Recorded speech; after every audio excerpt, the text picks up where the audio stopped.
Welcome back to So You Really Want to Learn Latin, and today we are going to be talking about Spartacus. Now, Spartacus, you will probably remember, was a very famous slave in the Roman world who rebelled against the Romans. He also is the star of a pretty impressive action-packed Hollywood blockbuster film.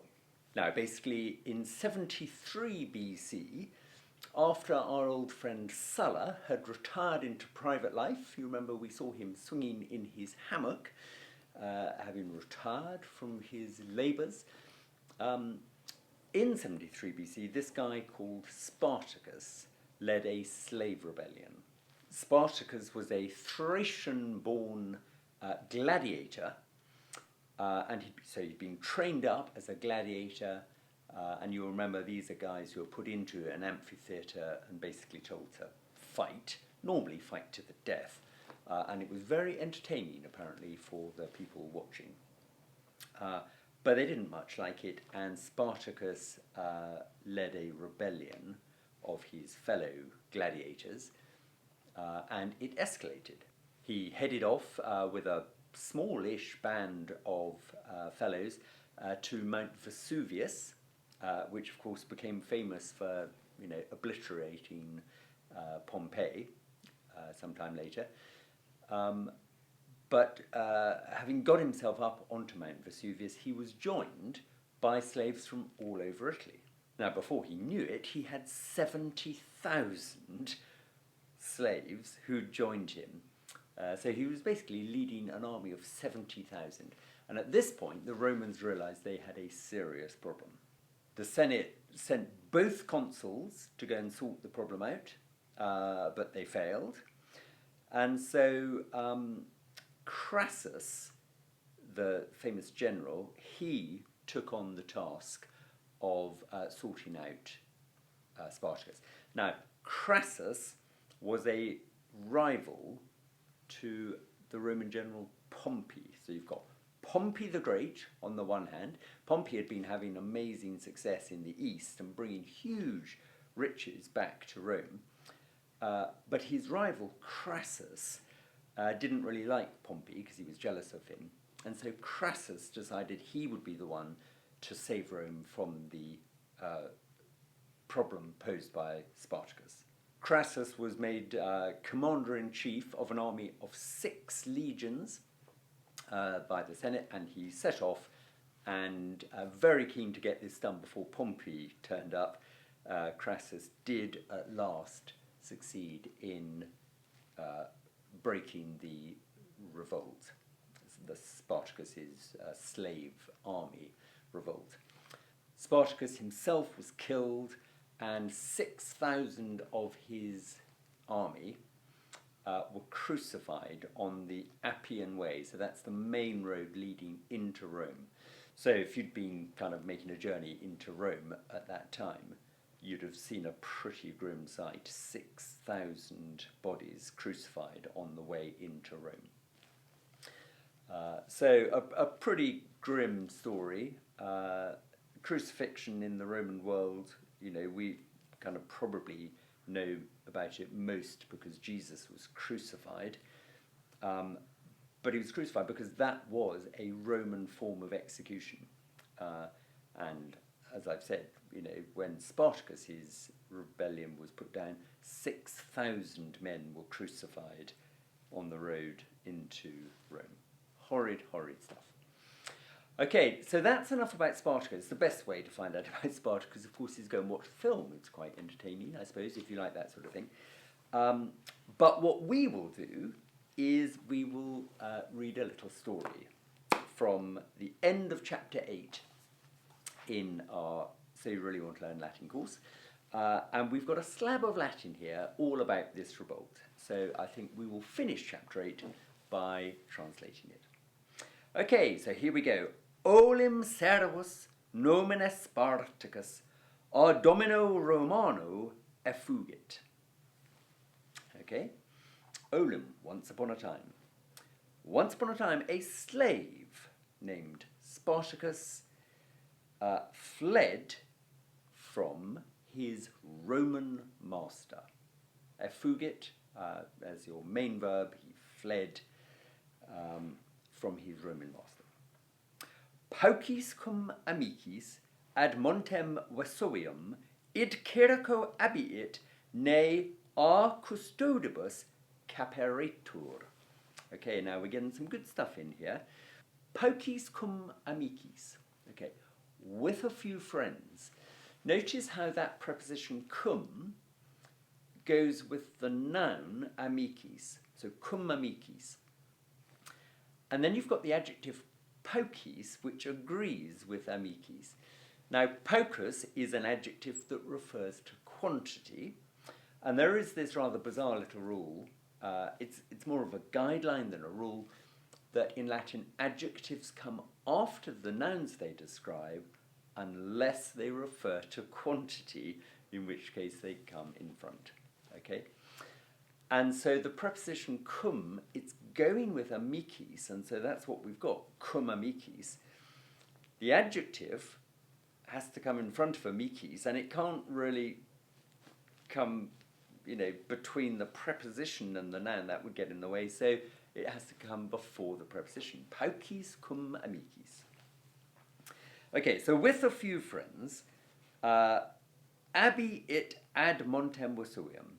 He went away to Mount Vesuvius. And do you see that little word, id Cerico? Now, we have talked about this. This is called a signpost word. It doesn't actually mean anything at all, other than it gives a sense of, for this purpose, this is why he's doing this. And the reason that word id Cerico is there is to prevent the worm. Okay? Those of you who can't remember what I'm talking about, look up the worm. It's a great one. And it's where a Latin sentence should not end until you get to the end of it. Okay? Now, verbs come at the end. But when you've got a sentence made up of lots of little clauses, what you don't want is for the sentence to sort of grammatically come to an end when there's still something to be said, something hanging off the end, because that would create a worm that you could cut in half and both halves would walk off in different directions. Okay, now by putting that word id Cerico, it prevents you from thinking, I've got to the end of the sentence, because there's this little teaser. It's saying, hang on, I haven't yet told you why. Okay, so that's what's going on here.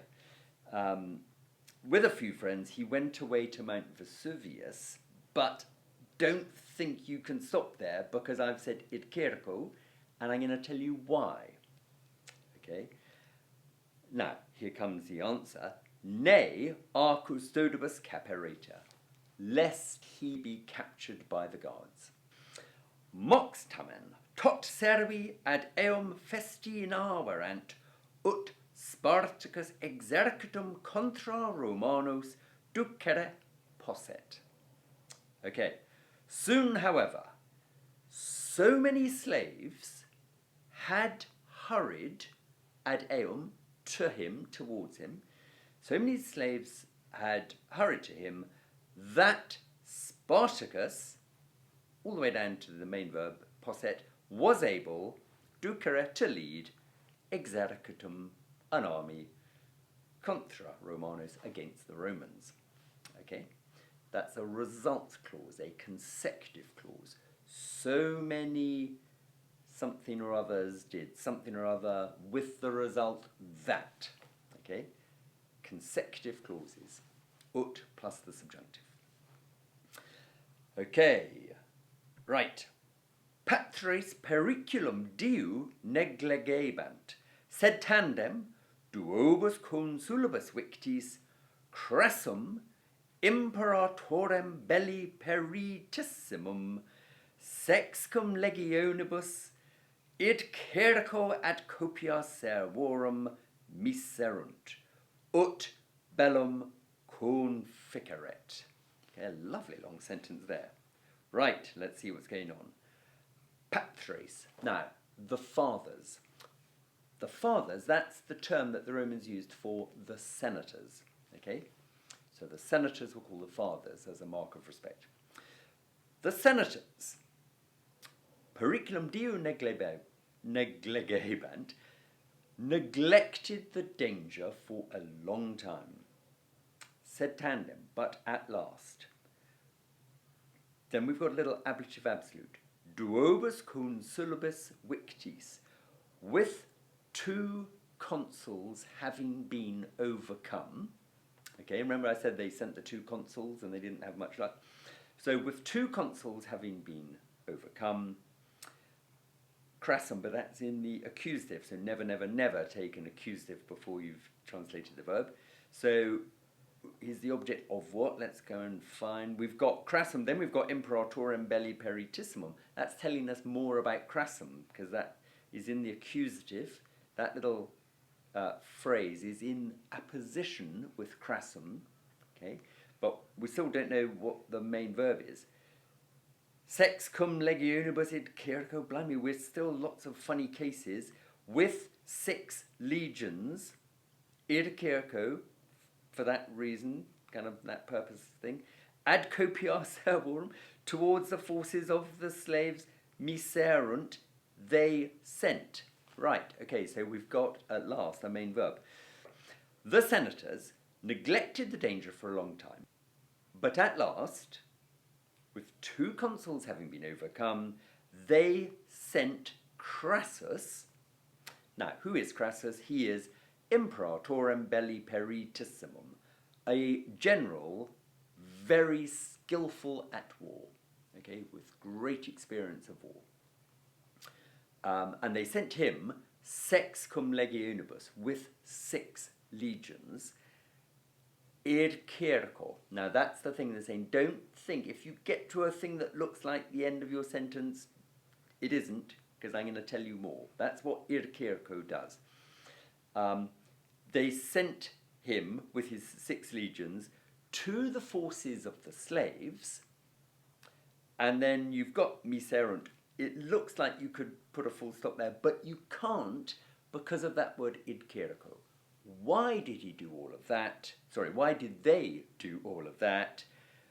Ut, here's the reason, ut bellum conficeret. Ut bellum conficeret. In order that he might complete the war, finish off the war. Okay, nice long sentence, lots of lovely stuff in there. Ablative absolutes, signpost words, purpose clauses. He did this in order that. Lots of lovely stuff. Okay, hic veritus ne servi Romam ipsam oppugnarent, Spartacum interficere constituit. He, okay, this guy we're talking about, which is Crassus, he, veritus, fearing, okay, that's vereo, the deponent verb to fear, in its past participle. Okay, now it's not a past participle passive because it's a deponent verb. It's a past participle deponent. It's an active past participle. Having feared, but in English we translate that as fearing. So, he, fearing, now, do you remember verbs of fearing? Followed by ne and the subjunctive. Okay, so fearing that the slaves would attack Rome itself. Okay, verbs of fearing, if you don't remember, we've just done them quite recently, go back and have a look. So he, fearing that the slaves would attack Rome itself, constituit, decided, interficere Spartacum, to kill Spartacus. Okay, well that was a pretty dramatic bit of planning, but yeah, he decided he was going to wipe out Spartacus. Okay, so far so good. Next paragraph. Deu Spartacus Romanis resistere poterat. For a long time, Spartacus was able to resist the Romans. Resisto is followed by the dative. That's why Romanis is in the dative. For a long time, Spartacus was able to resist the Romans.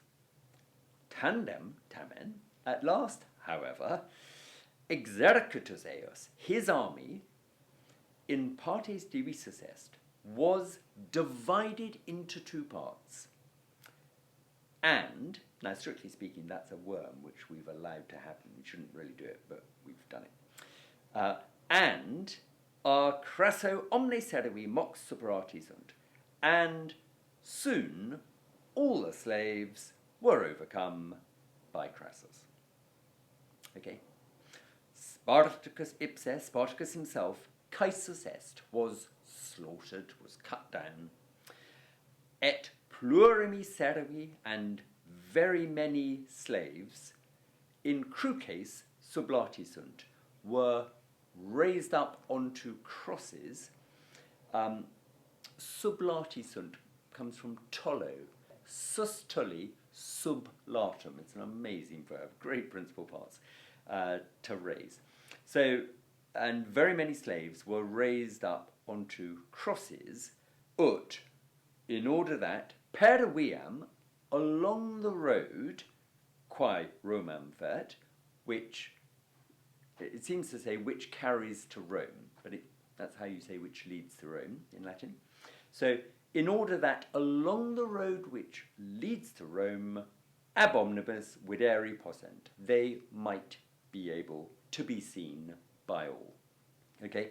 In other words, Spartacus himself was slaughtered, and very many slaves were raised up onto crosses in order that they might be seen by all along the road that leads to Rome. Okay? Nisi nulli servi ducem suam audarcem neglexissent, fortasse crassum vicissent. Okay. Unless, or if not, non nulli, so non nullus means some, literally means not none.